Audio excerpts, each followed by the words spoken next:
Welcome back, everybody. Today, we're going to be diving deep into a fascinating topic. Oh, yeah. The Baha'i Faith's vision for world peace.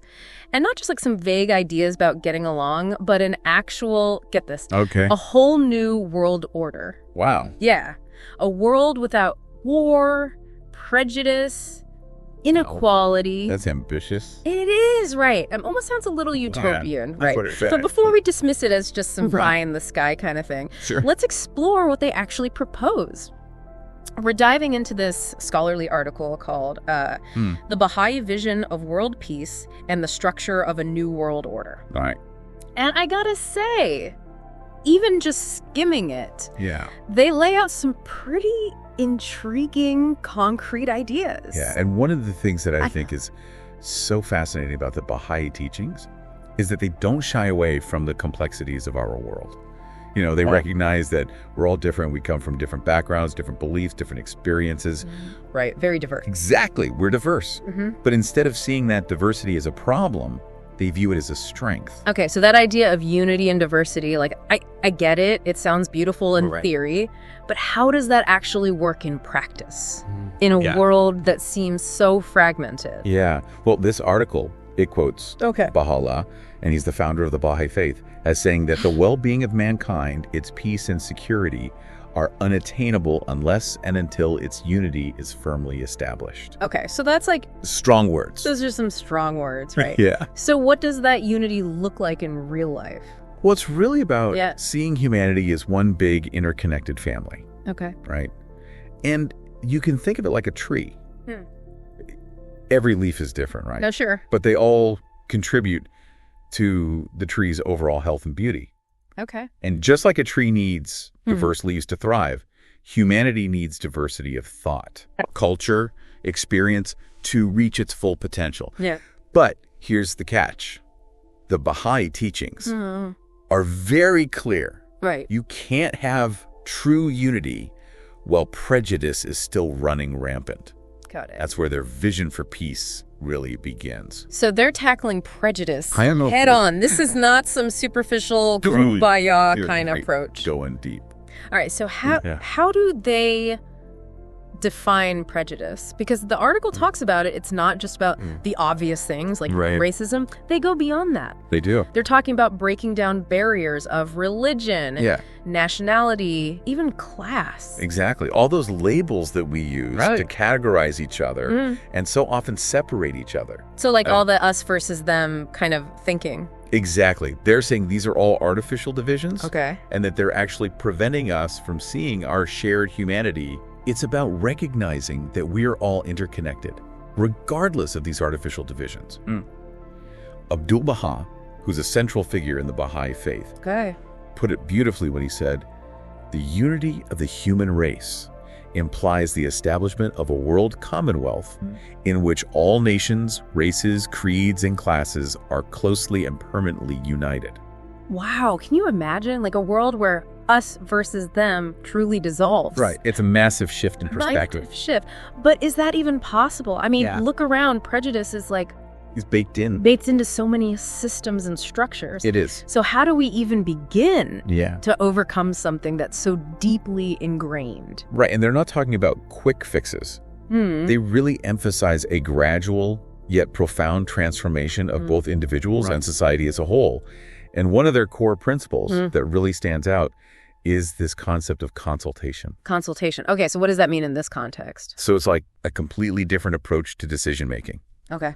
You can think of it as a space where everyone's voice is heard and respected, regardless of their background or their beliefs. It's not about majority rule or forcing opinions, but striving for consensus through thoughtful dialogue. So instead of arguing and fighting, we're supposed to sit down and have a productive conversation. Well, that's the... I mean, it sounds lovely, but does that really work in the real world? Especially when you're dealing with like complex global issues. Right. Well, the Baha'i Faith believes it's not just possible, but it's essential. Wow. For lasting peace. Abdu'l-Bahá, he outlined some of the qualities that are needed for this type of consultation to be effective. Okay. He talked about the importance of being free from prejudice, turning our faces towards truth, and not being influenced by selfish motives. Those are some high standards. They are high standards, but think about it. If we could even approach those ideals in our decision-making processes, wouldn't that lead to more just and sustainable outcomes? I see your point. But like, picture this. All right. You've got a room full of world leaders, right, trying to solve some major conflict. Are we really expecting them to just shed all their biases and egos? I mean, how? Yeah, it's a process, right? Yeah. It's a long-term process. Okay. It's about shifting our mindsets, both individually and collectively. Right. Imagine if we started practicing this consultation in our own lives, from our families to our communities. We could start building a culture of unity and collaboration. Okay, so it's like we build up from the grassroots. Exactly. And eventually, maybe it gets to those global decision tables. Exactly. Okay, so we've got unity and diversity, dismantling prejudice, consultation as a decision-making tool. Now, the article mentions a world government, but also emphasizes local autonomy. So how do those two things work together? Isn't that a bit of a contradiction? Well, they're not talking about imposing one rigid structure on everyone. Okay. It's more like envisioning a global federation. Oh, okay. Where local communities have a significant say in managing their own affairs. Yeah. But they're still working together for the common good. So it's like this balance. Right. It's a balance. Of global and local. Yeah, so you can think of it as a balanced system where unity and diversity can coexist and even reinforce each other. So a global network, but where everyone still has their own unique identity and decision-making power. But how do we get from like the current system we have, right, with all the competing nation states, conflicting interests, to this harmonious global federation? Yeah, it seems like a huge leap. Right. But they see the Baha'i Faith sees their administrative order as organic, dynamic, and evolutionary. Meaning it's not about imposing a predetermined system, but allowing it to emerge naturally as humanity embraces these principles of unity and consultation. Okay, so it's a long-term vision. Very long term. But it requires a fundamental shift in our thinking and our approach to global affairs. Exactly. All right, so I'm starting to get a sense of their approach. But let's get down to brass tacks. All right. What specific structures do they propose to actually make this grand vision a reality? Yeah, like how do they see this actually playing out in the real world? Exactly. So that's what we'll dive into next time. I am ready. All right. Let's do it. Let's do it. All right, so we're back, diving deeper into the Baha'i Faith's vision for world peace. Okay. Last time, remember we were talking about unity and diversity, dismantling prejudice, consultation as a decision-making tool, their idea for a new world order. Right, all the big ideas. The big ideas, exactly. But I'm really curious about what's happening on the ground, you know? Are there examples of Baha'i communities actually putting these teachings into action? Yeah, because it's one thing to have a vision, but it's another to actually live it out. Right, like changing the world starts in our own backyards. You got it. And the Baha'i approach is all about that grassroots transformation. Okay. Right. Individuals and communities taking the initiative to create positive change. So, give me the goods. Oh. What kind of initiatives are we talking about? All right, so one area where Baha'i communities are really making an impact is in social justice. Okay. They're actively involved in addressing issues like racial inequality, poverty, access to education. And they're doing all of this while still staying true to that core principle of unity. Exactly. They're not trying to impose their beliefs on others. Right. They're working collaboratively with people from all walks of life. Okay, so give me an example. Okay. How does this collaboration actually play out? One great example is the race amity movement. Oh. It's been gaining momentum in a lot of Baha'i communities. Okay. And they're organizing workshops, discussions, community events. So creating spaces for people to have those open and honest conversations about race? Exactly. Yeah. It's all about fostering dialogue and education as tools for social transformation. They really believe that if we can cultivate empathy and understanding, then we can start to heal those divisions that separate us. Yeah, so it's a hopeful approach. It is. But it also requires us to, like...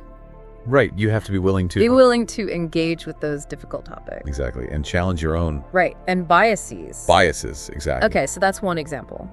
What about interfaith dialogue? Because I'm thinking about, different religions sometimes have fundamentally different viewpoints. Right. How do you navigate that? Yeah, how do they navigate that? So Baha'i communities are super involved in promoting interfaith dialogue. Okay.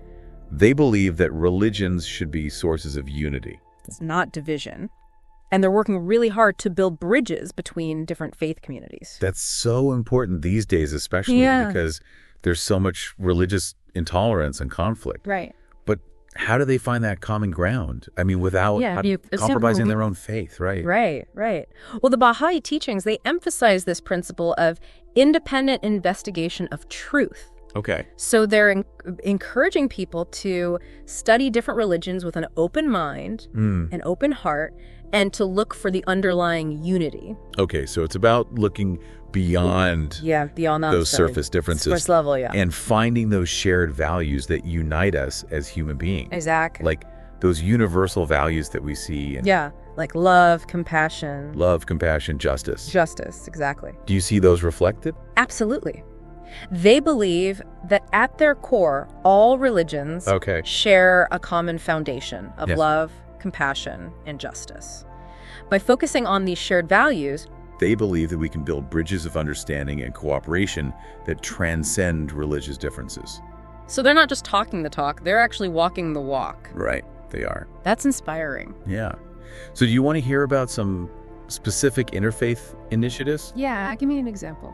Okay, so one example is their active participation in interfaith dialogues and conferences around the world. Okay. They're often collaborating with other faith groups on social justice projects, working together to address issues like poverty, homelessness, environmental protection. So it's about bringing people together from different backgrounds to work toward a common goal. Exactly. I love that. It's pretty powerful. Yeah. What other areas are they focusing on? So education is another area that's super important to them. Okay. They have this really strong belief that education is the key to both individual and societal progress. And they're involved in a wide range of educational initiatives. Okay, so what does that look like in practice? Are they like building schools? Yeah, so it's building schools. Running literacy programs. Literacy programs, all of that and more. Okay. So Baha'i communities around the world, they're engaged in a variety of educational projects. Some have established their own schools that prioritize moral and spiritual development alongside academic excellence. Okay. Others run literacy programs for adults, empower them to improve their lives and to contribute more fully to their communities. It's amazing how they're taking this vision of a unified world and translating it into these tangible actions at such a grassroots level. And it goes beyond formal education, too. Oh, okay. The Bahá'í Faith, they strongly emphasize lifelong learning and personal growth. So it's a holistic approach. It is, yeah. To education. They encourage individuals to constantly seek knowledge, develop their talents, and contribute their unique gifts to the betterment of society. So it's not just about academic knowledge, it's about moral package and spiritual development as well. Yeah. I love that. They see education as a fundamental human right. Wow. So we started with this vision of a new world order. Then we talked about how it plays out in communities with social justice, interfaith dialogue, education. Yeah, they're not just talking the talk, they're walking the walk. They're walking the walk. It's really inspiring. Yeah.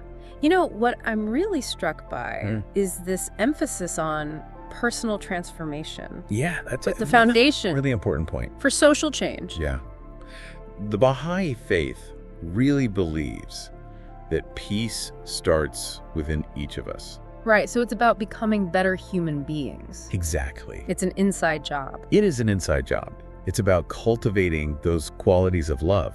Okay. Compassion, justice, unity within our own hearts and minds. It makes sense, right? If we want to change the world, you got to start with yourself. We got to start with ourselves. Exactly. So it's not about changing systems or our changing ourselves. It's both. It's both. It's both. It's a both hands. You got it. It's both inner and outer. That's where real transformation lies. It's hopeful. It's empowering. Yeah. So in the next part, I really want to delve deeper into this idea of personal transformation. Okay, yeah. What are some practical tools and practices? Right, like how do we actually do this? That the Baha'i Faith offers for cultivating inner peace and becoming an agent of change.